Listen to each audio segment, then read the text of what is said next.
ಕ್ಷೇತ್ರನಹಳ್ಳಿ ವಂಚಕ ರಾಮಕೃಷ್ಣ ಗೌಡ ಅಲ್ಲಿ ವಂಚನೆ ಮಾಡಿ ಜಾತಿಗಳ ನಡುವೆ ಬೆಂಕಿ ಹಚ್ಚುವಂಥದ್ದು, ಎಲ್ಲೋ ಒಂದು ಕಡೆ ದಲಿತ ಸಮುದಾಯದವ್ರನ್ನ ಕುಗ್ಗಿಸಿ ಮಾತಾಡೋಂಥದ್ದು, ಅಲ್ಲಿರುವಂಥ ಎಲ್ಲರಿಗೂ ದಲಿತ ವರ್ಗಕ್ಕೆ ಒಂದು ದೊಡ್ಡ ಭೂತವಾಗಿ ಕಾಡ್ತಾ ಇರೋಂಥ ವ್ಯಕ್ತಿ ರಾಮಕೃಷ್ಣಪ್ಪನು.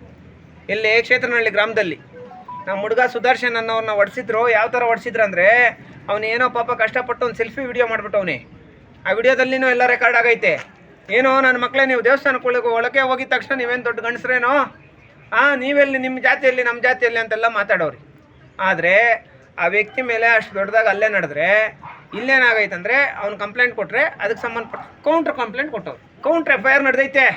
ಈ ವಿಚಾರಕ್ಕೆ ಸಂಬಂಧಪಟ್ಟಂಗೆ ಕೌಂಟ್ರ್ FIR ಈ ಕೂಡಲೇ ಕ್ಲೋಸ್ ಆಗಬೇಕು. ಎರಡನೇದು, ಯಾರು ಅವ್ರನ್ನ ಹಲ್ಲೆ ಮಾಡಿದಾರೋ, ಸುದರ್ಶನ್ ಮೇಲೆ ಯಾರು ಹಲ್ಲೆ ಮಾಡಿದಾರೋ ಜಾತಿವಾದಿಗಳು, ಇವ್ರನ್ನ ಈ ಕೂಡಲೇ ಅರೆಸ್ಟ್ ಮಾಡಿ ಜೈಲಿಗೆ ಕಳಿಸ್ಬೇಕು ಅಂತ ಉದ್ದೇಶಿಸಿ ಇದೇ ತಿಂಗಳು 11ನೇ ತಾರೀಕು ಕ್ಷೇತ್ರನಹಳ್ಳಿ ಚಲೋ ಮಾಡ್ತಾಯಿದ್ದೀವಿ. ಕ್ಷೇತ್ರನಹಳ್ಳಿ ಚಲೋಗೆ ಸಮಸ್ತ ಜನತೆ, ಈಗ ನೇತೃತ್ವ ಅಂಬೇಡ್ಕರ್ ಸೇವಾ ಸಮಿತಿಯಿಂದ ಮಾಡ್ತಾಯಿದ್ದೀವಿ.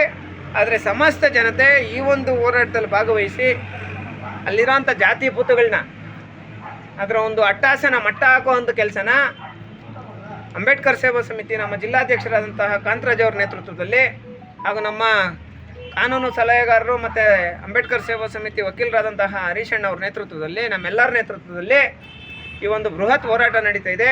ದಯವಿಟ್ಟು ಎಲ್ಲರೂ ಈ ವಿಡಿಯೋ ನೋಡ್ತಾ ಇರೋಂಥವ್ರೆಲ್ಲರೂ ಶೇರ್ ಮಾಡಬೇಕು. ಜೊತೆಗೇನೆಂದರೆ, ಕ್ಷೇತ್ರನಹಳ್ಳಿ ಮಂಗಳವಾರ 11ನೇ ತಾರೀಕು ಟೇಕಲ್ ಗ್ರಾಮದಿಂದ, ಟೇಕಲ್ ಸ್ಕೂಲ್ ಫೀಲ್ಡು, ಹೈಸ್ಕೂಲ್ ಫೀಲ್ಡಿಂದ ಕ್ಷೇತ್ರನಹಳ್ಳಿ ತನಕ ಬೃಹತ್ ಕಾಲ್ನಡಿಗೆ ಜಾಥಾ ನಡೆಯುತ್ತೆ. ದಯವಿಟ್ಟು ಎಲ್ಲರೂ ಬಂದು ಭಾಗವಹಿಸಿ ಆ ಒಂದು ಹೋರಾಟನ ಯಶಸ್ವಿ ಮಾಡಬೇಕಂತ ಈ ಮೂಲಕ ಮನವಿ ಮಾಡ್ತಾ ಇದ್ದೀನಿ. Thank you so much. Jai Bhim.